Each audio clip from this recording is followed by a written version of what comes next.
Assalamu alaikum everyone. Welcome in Programming World. So in our previous video मैंने आपसे कहा था कि हम लोग अपनी नेक्स्ट वीडियो में इनहेरिटेंस के टॉपिक को डिस्कस करेंगे.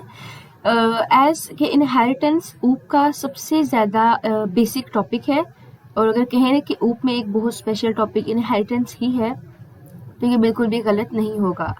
तो without wasting our time let's move toward it. इससे पहले कि मैं आगे मूव करूं, सबसे पहले आप लोग मेरे चैनल को सब्सक्राइब कर दें, इस वीडियो को लाइक करें, शेयर करें एंड कमेंट करें ताकि आप मेरी आने वाली नई वीडियोस से अपडेट रह सकें. सो इनहेरिटेंस क्या होती है? The mechanism of driving new class from an old class is called inheritance. अगर आप किसी ओल्ड क्लास से एक नई क्लास जनरेट कर रहे हो या उसको इनहेरिट करवा रहे हो तो इससे हम कहते हैं इनहेरिटेंस. तो ओल्ड क्लास जो होगी उसे हम कहेंगे कि वो पेरेंट है या फिर बेस क्लास है. And the new class formed is called the child class और डिराइव्ड क्लास. और जो नई क्लास बनती है हम उसे चाइल्ड क्लास कहते हैं. ये कुछ इसी तरह है कि जैसे हमारे ग्रैंडफादर हैं, ठीक है, हमारे फादर हैं, उनकी कुछ ट्रेड्स हम में आ जाते हैं तो उन्हें हम कहते हैं इनहेरिटेंस. अगर हमारे जो है वो डैड हैं तो हम उन्हें कहते हैं कि वो हमारे पेरेंट हैं and we are their child, क्योंकि हम उनसे जो है बाद में आए हैं and we are derived from them. और चूंकि हमारे पास जो ट्रेड्स होती हैं वो भी हमने अपने पेरेंट्स से, अपने ग्रैंड पेरेंट्स से डिराइव की होती हैं. दैट इज़ वाई इनहेरिटेंस जो है वो इस तरीके से कुछ होगी कि उनकी ट्रेड्स हम में आएंगी. अगर हमारी ट्रेड्स जो है वो आगे हमारी कुछ नेक्स्ट जनरेशन हो सकती है, उसमें जा सकती है. प्रॉपर्टीज़ की बहुत कॉमन एग्जांपल है. अगर एक बहुत बड़ा मैंशन है और वो मेरे ग्रैंडफादर का है, उन्होंने इनहेरिट किया मेरे फादर को एंड देन मेरे फादर से वो मुझे इनहेरिट हुआ. तो इस तरह नॉर्मल चीज़ें भी जो है वो प्रॉपर्टी और इसके अलावा कुछ चीज़ें जो जनरली बायोलॉजी जो है टर्म में इनहेरिट की जाती हैं, तो उसी तरह जो है वो हम लोग ऊप में भी इनहेरिटेंस करेंगे. You don't need to worry about that. हम जब इसको भी प्रैक्टिकल इम्प्लीमेंट करके देखेंगे तो आपको ज़्यादा क्लियरली अंडरस्टैंड हो जाएगा. इनहेरिटेंस की ज़रूरत क्यों पड़ती है? रीयूजेबिलिटी इन कोड. जस्ट सपोज कि अगर मैंने क्लास बनाई है, एक क्लास बनाई है मैंने टीचर की और एक क्लास बनाई है मैंने स्टूडेंट की. ओके, अब टीचर के पास भी एक नाम है, एक एज है, एक आईडी है, और स्टूडेंट के पास भी एक नाम है, एक एज है, एक आईडी है. तो अगर मैं इनहेरिटेंस करवा लूँगी तो मुझे स्टूडेंट में ये तीन चीज़ें दोबारा लिखने की ज़रूरत नहीं पड़ेगी. ओके, इससे पहले कि हम जो है ना इसका एक लुक ही ले लेते हैं. यहाँ पे मैं आपको बता ही देती हूँ कि यहाँ पे ठीक है. ओके, एक क्लास बनाई है मैंने टीचर की और उसमें पब्लिक में हमने कुछ एट्रीब्यूट्स जो हैं वो रख दिए. टीचर की एक एज है, उसकी एक आईडी है,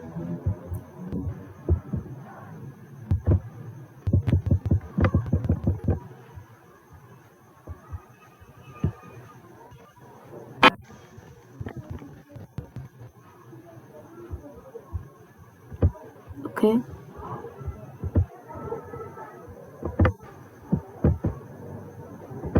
हम इसको यहाँ से खुद ही जो है ना वो छोटा कर देते हैं.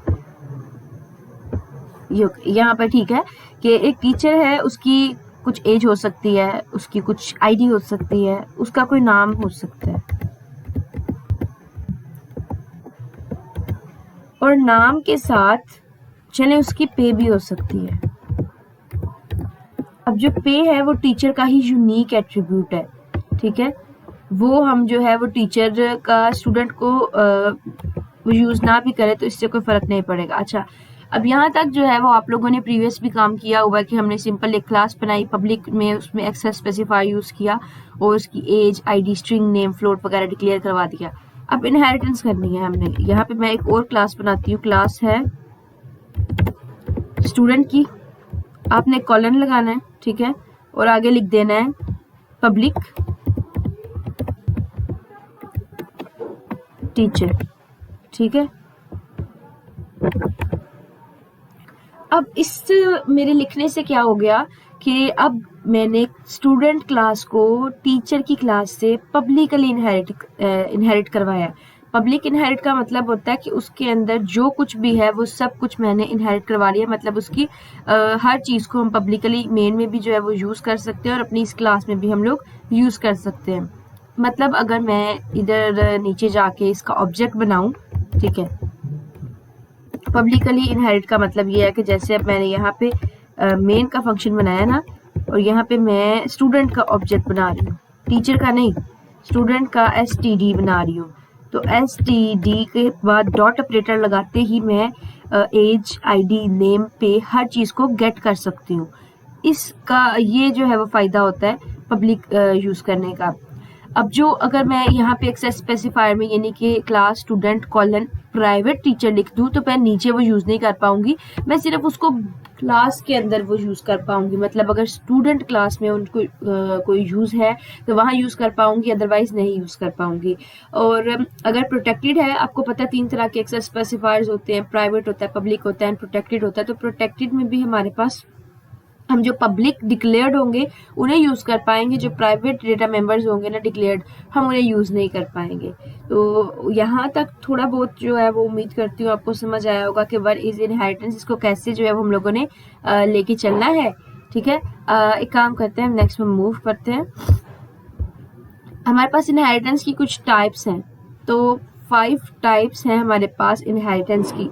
Single inheritance, multiple inheritance, multi level inheritance, hierarchical inheritance and Haber inheritance. और आज की इस वीडियो में हम इनको जो है वो डिस्कस करेंगे, ये क्या होती हैं, किस तरह की होती हैं, and in the next video हम लोग इसको प्रैक्टिकली इम्प्लीमेंट करके देखेंगे कि किस तरह से हम इम्प्लीमेंटेशन कर सकते हैं इन सब की।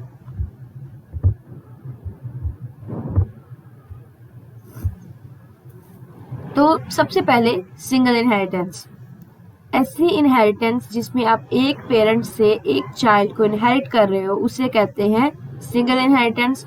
इसकी बहुत कॉमन एग्जांपल है जो मैंने अभी आपको परफॉर्म करके दिखाई है कि एक क्लास थी टीचर की, उससे मैंने एक स्टूडेंट को इनहेरिट करवा लिया। ठीक है, तो ये थी मेरे पास single inheritance. Multi level of inheritance, यहाँ पर देखिए एक पेरेंट है, एक ग्रैंडफादर है, एक फादर है और फिर एक चाइल्ड है।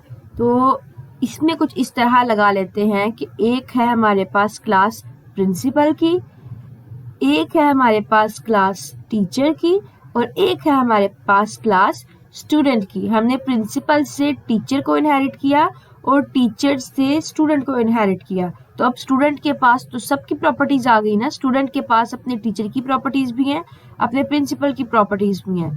तो ये है हमारे पास मल्टी लेवल ऑफ इनहेरिटेंस। इनके क्वेश्चंस थ्योरी में भी पूछे जाते हैं ज़्यादा, तो अच्छे से जो है वो आपने अंडरस्टैंड जो है वो करना है।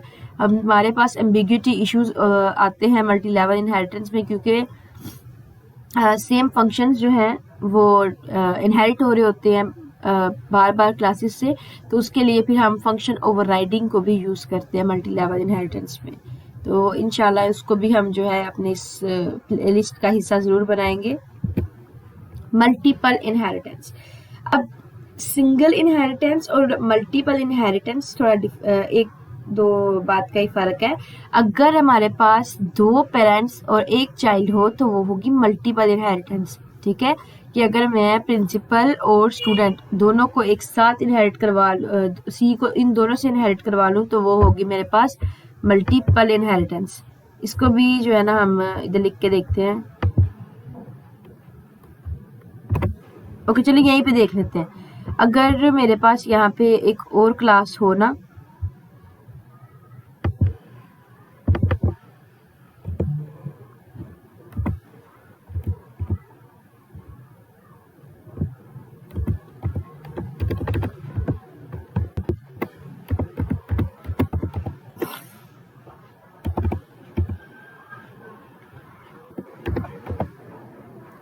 क्लास है मेरे पास प्रिंसिपल की, मैं उस पर कुछ भी डिक्लेयर नहीं कर रही अभी, और ये हमारे पास क्लास थी टीचर की। तो अगर मुझे मल्टीपल इनहेरिटेंस करवानी है ना, तो यहाँ मैंने लिखा हुआ है पब्लिक टीचर, आपको यहाँ पे बस आना है, एक कॉमा लगाना है और आपको आगे लिख देना है पब्लिक प्रिंसिपल।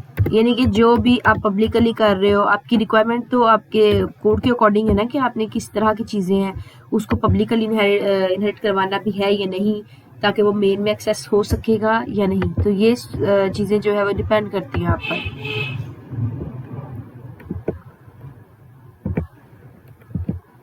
आगे है हायरार्किकल इनहेरिटेंस। तो बेसिकली हमारे पास एक ऐसी हायरार्की जनरेट हो जाती है जिसमें एक प्रॉपर ट्री फॉर्म आ जाती है। एज यू कैन सी हमारे पास एक पेरेंट है, उसने आगे से 3 चाइल्ड्स को जो है अपनी ट्रेड्स दी हैं और उन चाइल्ड्स ने भी आगे फर्दर एक चाइल्ड को अपनी ट्रेड्स दी हुई हैं। तो ये हमारे पास एक हायरार्की की फॉर्म बनती है। स्ट्रक्चर को अच्छे से याद रखिएगा ताकि अगर आपको इस तरह की फॉर्म में क्वेश्चन दिया जाए तो आप उसको इजीली जो है वो सॉल्व कर सकें।